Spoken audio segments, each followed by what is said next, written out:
Assalamualaikum warahmatullahi wabarakatuh. Perkenalkan, nama saya Rizwan Muhammad. Saya akan menjelaskan tentang sistem otonomi daerah dan pemekaran di Indonesia.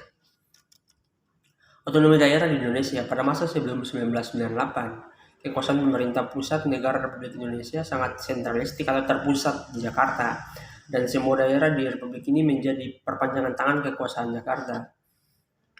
Dengan kata lain, rezim Orde Baru mewujudkan kekuasaan sentripetal, yakni berat sebelah memihak pusat, bukan pinggiran atau daerah. Daerah yang kaya akan sumber daya alam ditarik keuntungan produksinya dan dibagi-bagi di antara elit Jakarta. Alih-alih diinvestasikan untuk pembangunan daerah, akibatnya pembangunan daerah antara daerah dengan Jakarta menjadi timpang. Nah, untuk rekomendasi bukunya, saya rekomendasikan sahabat-sahabat baca bukunya Negara, Corona, dan Desa, B.J. Habibie yang menggantikan Soeharto sebagai presiden pasca Orde Baru membuat kebijakan politik baru yang mengubah hubungan kekuasaan pusat dan daerah dengan menerbitkan Undang-Undang Nomor 5 Tahun 99 tentang pelaksanaan otonomi daerah atau yang biasa disebut dengan desentralisasi. Dengan terbitnya undang-undang ini, daerah tidak lagi sepenuhnya tergantung pada Jakarta dan tidak lagi mau didikte oleh pusat. Bahkan beberapa daerah seperti Aceh, Riau, dan Papua menuntut merdeka dan ingin berpisah dari Republik Indonesia. Dasar hukum otonomi daerah.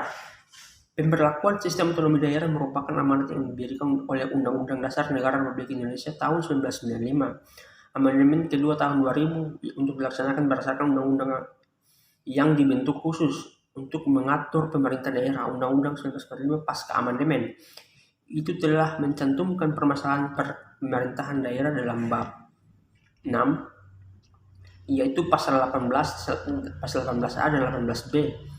Sistem otonomi daerah sendiri tertulis secara umum dan dalam pasal 18 untuk diatur lebih lanjut oleh undang-undang. Pasal 18 ayat 2 menyebutkan bahwa pemerintah daerah provinsi, pemerintah daerah kabupaten dan kota mengatur dan mengurus sendiri urusan pemerintahan menurut asas otonomi dan tugas pembantuan. Selanjutnya, pada ayat 5 tertulis, pemerintahan daerah menjalankan otonomi seluas-luasnya, kecuali urusan pemerintahan yang oleh undang-undang ditentukan sebagai urusan pemerintahan pusat. Dan ayat 6 pasal yang sama menyebutkan pemerintah daerah berhak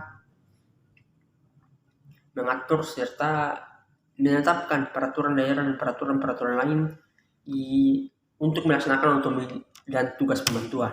Istilah-istilah dalam otonomi daerah. Dalam sistem otonomi daerah dikenal istilah desentralisasi, dekonsentrasi, dan tugas pembantuan. Desentralisasi adalah penyerahan wewenang pemerintah oleh pemerintah pusat kepada daerah otonomi untuk mengatur dan mengurus urusan pemerintahan, otonomi untuk mengatur dan mengurus urusan pemerintahan dalam sistem negara Republik Kesatuan Indonesia. Dekonsentrasi adalah pelimpahan wewenang pemerintahan oleh pemerintah pusat kepada gubernur sebagai wakil pemerintah pusat di daerah dan atau kepada instansi vertikal di wilayah tertentu. Sementara tugas pembantuan merupakan penugasan dari pemerintah pusat kepada daerah dan atau daerah dari pemerintah provinsi kepada kabupaten kota dan atau desa serta dari pemerintah kota, kabupaten atau kota serta kepala desa untuk melaksanakan tugas tertentu. Pelaksanaan otonomi daerah di Indonesia. Pemberlakuan otonomi daerah beserta akibatnya memang amat perlu dicermati. Tidak saja memindahkan potensi korupsi dari Jakarta ke daerah, otonomi daerah juga memunculkan raja-raja kecil yang bersumber korupsi, kolusi, dan nepotisme. Di samping itu, dengan adanya otonomi daerah, arogansi DPRD semakin tidak terkendali karena mereka merupakan representasi elit lokal yang berpengaruh.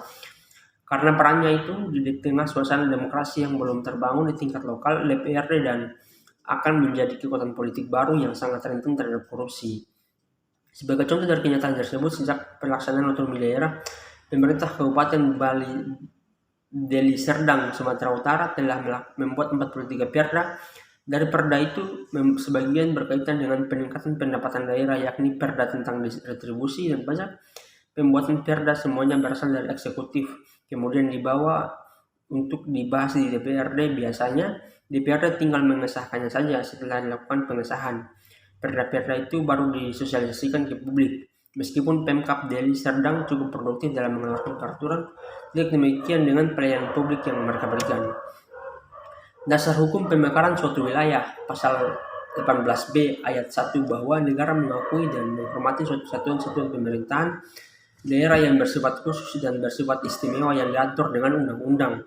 Ayat 2 pasal yang sama tercantum kalimat sebagai berikut: negara mengakui dan menghormati kesatuan-kesatuan di masyarakat, hukum adat beserta hak-hak tradisionalnya sepanjang masih hidup dan sesuai dengan perkembangan masyarakat dan prinsip negara kesatuan Republik Indonesia yang diatur dalam undang-undang. Undang-Undang Nomor 32 Tahun 2004 mengatur tentang ketentuan mengenai pembentukan daerah dalam bab 2 tentang pembentukan daerah dan kawasan khusus.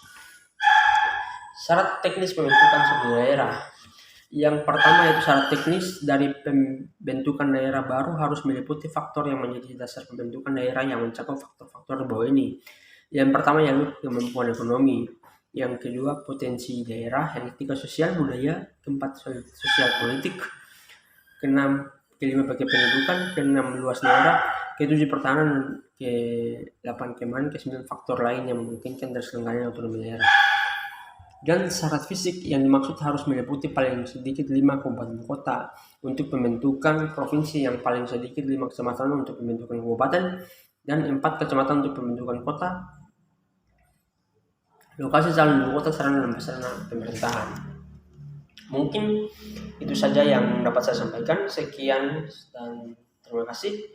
Saya mohon maaf apabila banyak kesalahan. Wallahul muwaffiq ila aqwamit thoriq. Assalamualaikum warahmatullahi wabarakatuh. Saya mengajak sobat sekalian yang di Bermitra Studio satunya bergabung bersama saya dan